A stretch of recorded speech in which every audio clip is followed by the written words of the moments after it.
आता हा काहीसा पिंपरी चिंचवड किंवा त्याच्या बाहेरचा जो भाग आहे, या भागामध्ये देखील आपल्याला अशा प्रकारच्या काही ज्या सोसायट्याज आहेत त्या ठिकाणी आजही टँकरनी पाणी पुरवठा होताना पाहायला मिळतो.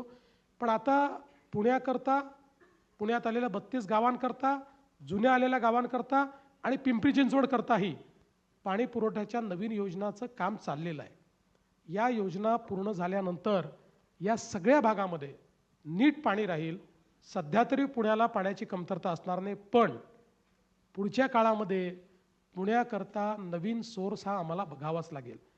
कारण पुण्याची लोकसंख्या ज्या पद्धतीने वाढते आहे, हे फास्टेस्ट ग्रोईंग ॲग्लोमरेशन आहे, फास्टेस्ट ग्रोईंग सिटी आहे ही.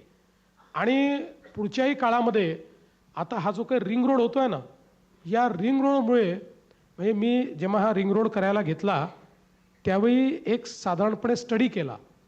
तर तो स्टडी केल्यानंतर माझ्या असं लक्षात आलं की हा रिंग रोड केल्यामुळे जी या ठिकाणी ग्रोथ होणार आहे ती जर आपण मॉनिटाईज केली तर 2.5 लाख कोटी रुपयाची वेल्थ तयार होणार आहे. 2.5 लाख कोटी रुपयाची. म्हणजे याचा अर्थ असा आहे की खूप मोठ्या प्रमाणात गुंतवणूक होणार आहे, रोजगाराची निर्मिती होणार आहे आणि त्यातनं अर्थातच पुण्याची पॉप्युलेशन देखील वाढणार आहे. आणि म्हणून त्याचा विचार करता काही नवीन सोर्सेसचा विचार करावा लागेल. दुसरं जे काही सांडपाणी आहे त्याच्या पुनर्वापराचा आपल्याला विचार करावा लागेल.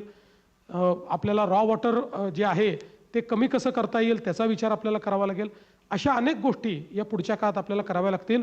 त्यामुळे आता पुण्याकरता नवीन सोर्सेस तयार करणं हे देखील आता आमचं एक प्रकारे काम आहे.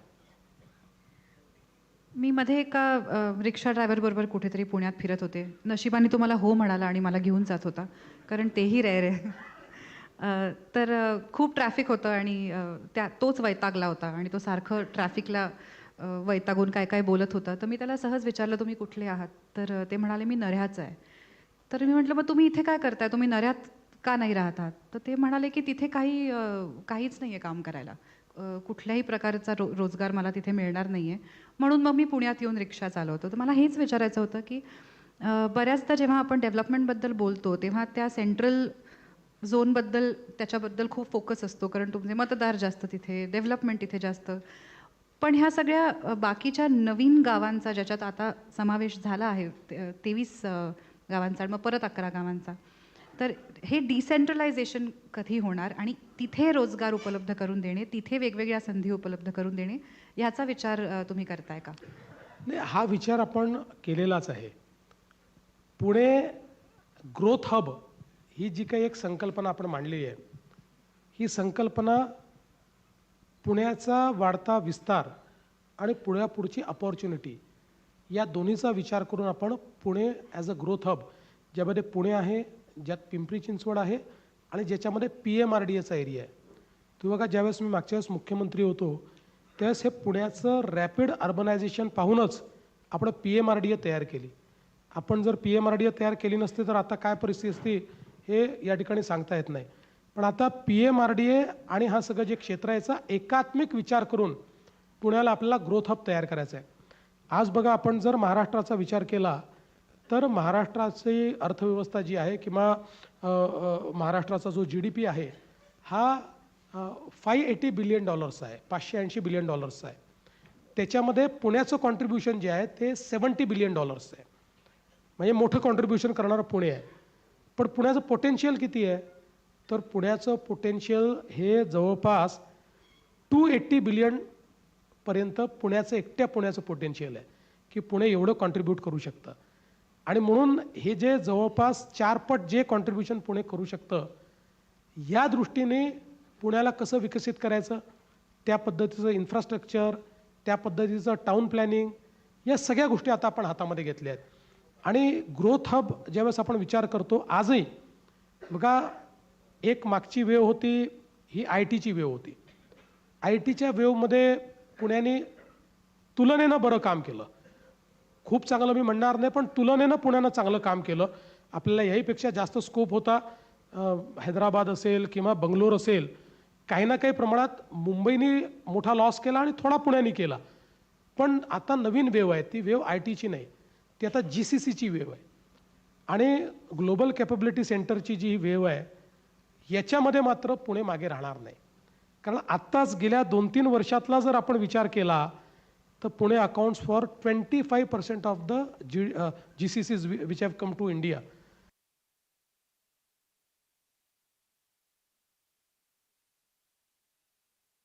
आणि म्हणून आम्ही पुण्यापासून नवी मुंबईपर्यंतचा कॉरिडॉर हा एक GCCचा कॉरिडॉर म्हणून या ठिकाणी तयार करण्याचा प्रयत्न करतो आहोत. आणि मला असं वाटतं की या दृष्टीने इतक्या मोठ्या प्रमाणात जॉब्स या ठिकाणी तयार होतील आणि हे सगळे जॉब्स या वाढत्या एरियातच तयार होतील. कारण आता आपण प्लॅनिंग करतोय, जसं मी तुम्हाला एक उदाहरण सांगतो की आपण ज्यावेळेस PMRDA क्षेत्राचं पहिल्यांदा प्लॅनिंग केलं त्यावेळेस सुवर्ण जोरांग सारखी जी सिंगापूर प्लॅनिंग अथॉरिटी आहे त्याला आपण आणून त्याचं प्लॅनिंग केलं. अर्थात उद्धवजीचं सरकार आल्यानंतर त्यांनी ते रद्द केलं, मग काहीतरी वेगळा प्लॅन तयार केला. मग आता पुन्हा शिंदेजींशी मी बोललो आणि आम्ही तो प्लॅन रद्द केला. आता पुन्हा जो जुरांगचा प्लॅन आहे त्याच्यावर आम्ही नव्याने आता तो प्लॅन आताच्या परिस्थितीमध्ये आताच्या ELU प्रमाणे आम्ही तो तयार करतो. तर आता पुण्यामध्ये एक सस्टेन अशा पद्धतीनं प्लॅनिंग आणि इन्व्हेस्टमेंटची स्ट्रॅटेजी केली आहे. म्हणजे मी तुम्हाला सांगू इच्छितो की हे तर 32,000 कोटी रुपये वेगळे, पण आता पुढच्या 5 वर्षांमध्ये पुणे महानगरपालिकेच्या वतीनं जी आपण इन्व्हेस्टमेंट करणार आहोत ती देखील 44,000 कोटी रुपयाची आहे. 44,000 करोड, म्हणजे जी मेट्रोपेक्षा अजून वेगळी आहे, जी विविध क्षेत्रामध्ये आपण करतोय.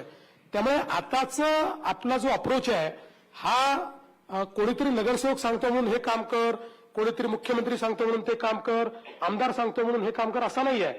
तर एक पूर्ण आपण इन्व्हेस्टमेंटचा प्रोग्राम तयार केला, त्याचा इन्व्हेस्टमेंटचा प्लॅन तयार केला, त्याचे रिसोर्सेस आपण आयडेंटिफाय केले आणि 2030 सालापर्यंत पुढच्या 5 वर्षामध्ये हे 44,000 कोटी रुपये आपण इन्व्हेस्ट केल्यानंतर एक चांगली सस्टेनेबल सिटी म्हणून पुण्याकडे आपल्याला पाहता येईल. मध्ये एकदा मी माझ्या एका मित्राकडे गेले आणि दिवाळीचं सगळं डेकोरेशन पाहिलं आणि किल्ला दिसला नाही. तर मी त्याला विचारलं, किल्ला का नाही रे बाबा केला? तर तो म्हणाला, मी केला होता, तो आता रिडेव्हलपमेंटला गेलाय. तर पुण्यात जवळपास प्रत्येक गल्लीत एक बिल्डिंग रिडेव्हलप होते. त्याने 2-3 वेगवेगळे प्रॉब्लेम्स निर्माण झालेत. मी पुन्हा एकदा ते सांगते पुणेकरांसमोर. एक म्हणजे प्रचंड धूळ, त्याच्यामुळे वाढत जाणारा AQI ज्याचा आपल्या सगळ्यांनाच त्रास होतोय, आवाज, वेगवेगळ्या प्रकारचं प्रदूषण. आणि ज्या ठिकाणी बंगल्यात किंवा सोसायटीजमध्ये 5, 10, 15 कुटुंब राहत होती तिथे आता 16 मजल्यांच्या इमारती उभ्या राहणार आहेत. तेवढ्या सगळ्या लोकांची कॅरिंग कॅपॅसिटी त्या रस्त्याकडे, त्यांच्या सुवेजकडे, पाणी पुरवठ्याकडे आहे का? ह्या सगळ्या गोष्टींचा विचार पुणेकर तर करतायतच, तुम्ही करताय का आणि काय काय उपाय आहेत? नाही, निश्चित आपण त्याचा विचार करतोय. कारण तुम्ही म्हणता ते खरं आहे. आज आपल्या शहरांमध्ये आपल्याला पर्यावरणाचा विचार करणं हे फार गरजेचं आहे. आणि पुण्याचा एअर क्वालिटी इंडेक्स जो आहे तो अतिशय चिंताजनक झालेला आहे, यात काही दुमत नाही. पण एअर क्वालिटी इंडेक्स जर आपल्याला चांगला करायचा असेल तर त्याला एक 360 डिग्री सर्क्युलर इकॉनॉमीचा अप्रोच लागतो, ज्यामध्ये water quality, air quality, solid waste management या सगळ्या गोष्टी अंतर्भूत करून आपल्याला त्या गोष्टी कराव्या लागतात. आता पुणे महानगरपालिकेने एक क्लायमेट ऍक्शन प्लॅन हातामध्ये घेतलेला आहे. पिंपरी चिंचवडने देखील तो केलेला आहे. पुण्याच्या क्लायमेट ऍक्शन प्लॅनमध्ये आता याच वर्षी जवळपास 230 कोटी रुपये ते या क्लायमेट ऍक्शन प्लॅनचा भाग म्हणून करतायत. पण हा मोठा क्लायमेट ऍक्शन प्लॅन आहे. आता काही पुण्याचे जे काही इंटरव्हेन्शन्स आहेत हे इंटरव्हेन्शन्स निश्चितपणे मला असं वाटतं की पुण्याला त्या ठिकाणी चांगलं करतील. उदाहरणादाखल आता पुण्यामध्ये जवळपास 1100 MLD जे सिवेज हे आपल्या नदीमध्ये जातं आणि आपल्या वॉटर क्वालिटीला प्रदूषित करतं, त्याच्यातनं आपली एअर क्वालिटी प्रदूषित होते आणि क्वालिटी ऑफ लाईफ त्याच्यामुळे अफेक्ट होतं. मागच्या काळामध्ये आपण नदी सुधार कार्यक्रम हातामध्ये घेतला आणि मोठ्या प्रमाणात STPची निर्मिती सुरू केली. आता जवळपास पुढच्या वर्षीच्या जूनपर्यंत यातला मेजर पोर्शन हा आपण पूर्ण करू. आणि मग आज जे काही अनट्रीटेड सिवेज हे सगळं आपल्या नदीमध्ये चाललंय, नाल्यांमध्ये चाललंय, वेगवेगळ्या इंटरसेप्टर्समध्ये चाललेलं आहे. हे जवळपास मॅक्सिमम आपण ट्रीट करून त्याच्यामध्ये टाकू. थोडंसं त्याही नंतर राहील, त्याचे अजून काही प्रोजेक्ट हातामध्ये घेतले आहेत, ते पूर्ण व्हायला अजून पुढचे 2 वर्ष लागणार आहेत. पण याच्यामुळे आपण जो काही वॉटर क्वालिटी आहे ती वॉटर क्वालिटी आपण सुधारू शकू आणि त्यातनं आपण या प्रदूषणावर मोठ्या प्रमाणात काम करू शकू. दुसरं आहे घनकचऱ्याचं व्यवस्थापन. कारण आपल्याकडे आपण बघा वर्षानुवर्ष डम्पिंग करत राहिलो. सगळ्यात जास्त ग्रीन हाऊस गॅसेस हे डम्पयार्ड्स त्या ठिकाणी त्याचं एमिशन करतात आणि इतक्या मोठ्या प्रमाणात आपण डम्पिंग करत राहिलो. पण आता जेव्हापासनं मोदीजींनी स्वच्छ भारत योजना सुरू केली आणि जसं आपल्याला नदी सुधार कार्यक्रमात जायकाच्या माध्यमातून 2000 कोटी रुपये मिळाले, तसंच मोदीजींनी आपल्याला या सगळ्या स्वच्छ भारत योजनेमध्ये मोठ्या प्रमाणात निधी दिला आणि आज त्याच्यातनं पहिलं काम काय होतंय तर सगळे जे डम्पयार्ड आहेत यातली लिगसी वेस्ट जी आहे त्याचं बायोमायनिंग करायचं, त्याचं कॅपिंग करायचं आणि ती जागा रिक्लेम करायची. म्हणजे जो काही पोटेन्शियल बॉम्ब तिथे आहे, आज फॉर्च्युनेटली टेक्नॉलॉजीजमुळे गडकरी साहेबांचं एक फार आवडतं वाक्य आहे की nothing is waste, everything is wealth. Circular इकॉनॉमीचं हेच तत्व आहे. त्यामुळे ही लिगसी वेस्ट जी आहे ही पण आता आपल्याला त्या ठिकाणी वेल्थमध्ये कन्व्हर्ट करता येते. त्यामुळे त्याचं काम चाललेलं आहे. 1 वर्षामध्ये पुण्याचे जेवढे डम्पयार्ड्स आहेत जुने, त्या सगळ्या डम्पयार्डचं कॅपिंग आणि त्या ठिकाणचं बायोमायनिंग हे आपण पूर्ण करणार आहोत. पुढच्या काळामध्ये डम्पिंग करावं लागू नये म्हणून आपण काही व्यवस्थाही केल्या आहेत. कचऱ्याचा वेल्थमध्ये कन्व्हर्ट करण्याकरता कचऱ्यापासून विद्युत निर्मितीचा प्रकल्प या ठिकाणी झालेला आहे. काही पेलेट्सचा प्रकल्प देखील या ठिकाणी झालेला आहे. आणि आता दुसऱ्या टप्प्यामध्ये ही जी काही कॅपॅसिटी आहे पुण्याची ती अजून 700 टनांनी आपण वाढवतो. अजून 700 टन्स पुण्यामध्ये सॉलिड वेस्टचं जे काही डिस्पोजल आहे हे सायंटिफिक पद्धतीने करण्याकरता ती कॅपॅसिटी आपण उभी करतो. ही कॅपॅसिटी उभी राहिल्यानंतर साधारणपणे डम्पिंगची आवश्यकता पडणार नाही. साधारण याचं तत्व असं आहे की 7 दिवसाचा कचरा हा, कारण ते कचरा रॉ मटेरियल आहे या सगळ्या व्यवस्थेचं, म्हणून केवळ 7 दिवसाचा कचरा त्या ठिकाणी ठेवायचा, बाकी कचरा त्यामुळे वास संपून जातो. दुसरं असं आहे की कचरा उचलणे. या कचरा उचलण्यामध्ये जे ट्रान्सफर स्टेशन्स आहेत ह्या ट्रान्सफर स्टेशन्समुळे एक मोठं प्रदूषण एअर पोल्युशन जे आहे हे एअर पोल्युशन होतं. ते ट्रान्सफर स्टेशन्स हे सगळे ऑटोमॅटिक कसे होतील, ते सगळे मेकनाइज कसे होतील, या दृष्टीने एक इनिशिएटिव्ह पुण्यामध्ये घेतलेला आहे. पुढच्या काळामध्ये झिरो गार्बेज करण्याकरता जी काही योजना आहे त्या योजनेमध्ये सगळ्या ट्रान्सफर स्टेशनचं मेकनायझेशन हे देखील आपण करतो. त्यामुळे सॉलिड वेस्ट मधनं जी काही एअर क्वालिटी आपली खराब होते त्याच्यावर आपण एक कुठेतरी हे आणणार आहोत. आणि त्यासोबत दुसरं एअर क्वालिटीला सगळ्यात जास्त खराब करणारे आपल्या वाहनं आहेत. पुण्यामध्ये दरवर्षी 4 ते 5 लाख वाहनांची वाढ होते. सगळ्यात fastest growing market is Pune. पण त्याचं उत्तर पब्लिक ट्रान्सपोर्ट आहे. दुसरं, आज फॉर्च्युनेटली म्हणजे पुणेकर हे तसं एखादी गोष्ट फास्ट अडॉप्ट करतात. आज आपण जर 2 व्हीलरचा विचार केला तर सगळ्यात जास्त 2 व्हीलर पुण्यामध्ये ईव्ही होत आहेत. आता नवीन 2 व्हीलर जे लोक घेतात ते ईव्ही घ्यायला लागलेले आहेत. आता हळूहळू आपण ईव्ही कारचं मार्केट, महिंद्राने खूप सुंदर कार काढल्या. म्हणजे मी तर असं म्हणेन की गरिबाची टेस्ला आहे ती महिंद्राची कार. इतकी चांगली कार त्यांनी त्या ठिकाणी काढलेली, अनेक कंपन्यांनी काढलेल्या आहेत. त्यामुळे हळूहळू आपल्याला आपलं जे व्हेकल्स आहेत या पण ईव्ही कडे न्याव्या लागतील. आणि पब्लिक ट्रान्सपोर्ट हा आपण मेट्रो केल्यानंतर, आणि म्हणून गेल्या 4-5 वर्षात सातत्याने मी हा जोर दिला, पुणे असो किंवा कुठलंही शहर असो, इथे डिझेलच्या बसेस घ्यायच्या नाहीत, पेट्रोलच्या बसेस घ्यायच्या नाहीत.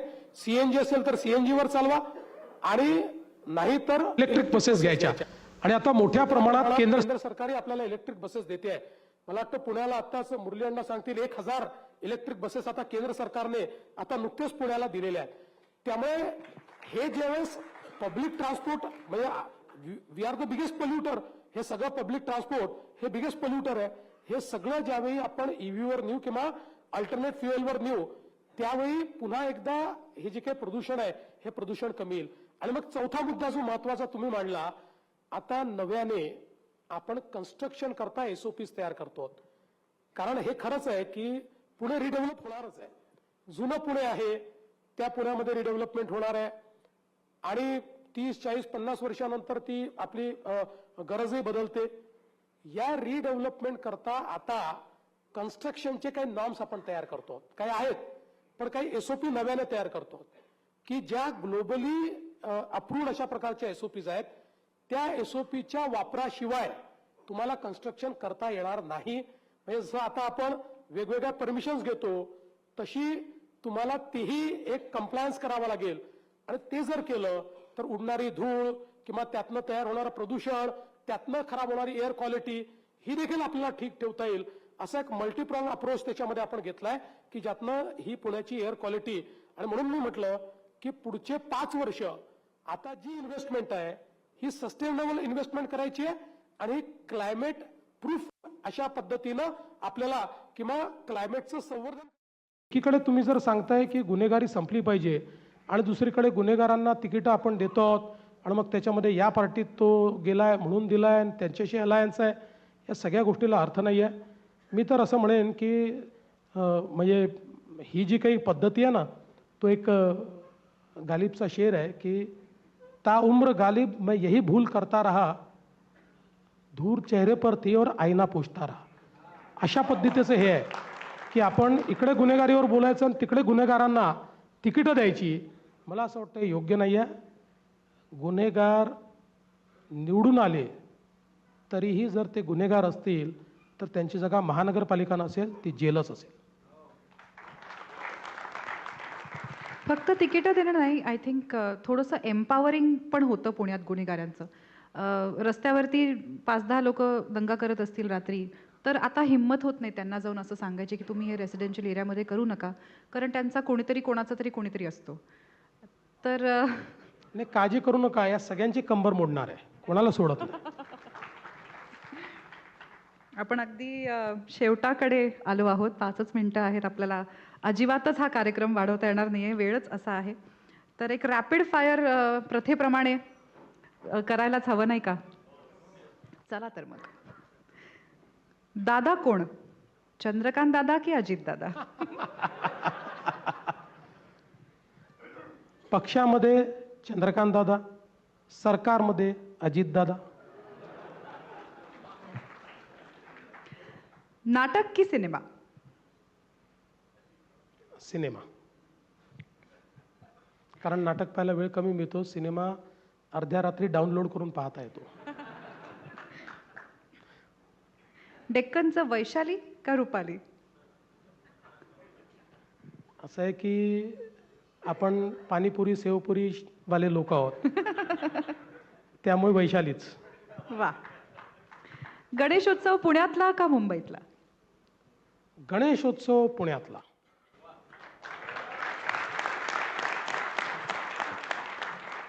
मिसळ पाव की तरी पोहे? सोपं आहे. पुण्यात आलं तर मिसळ पाव, नागपूरला गेलं तर तर्री पोहे. मातोश्री मधली दारं आता उघडणार आहेत, तर निवडणूक झाल्यावर आधी कुठल्या भावाकडे चहा प्यायला जाणार, राज का उद्धव?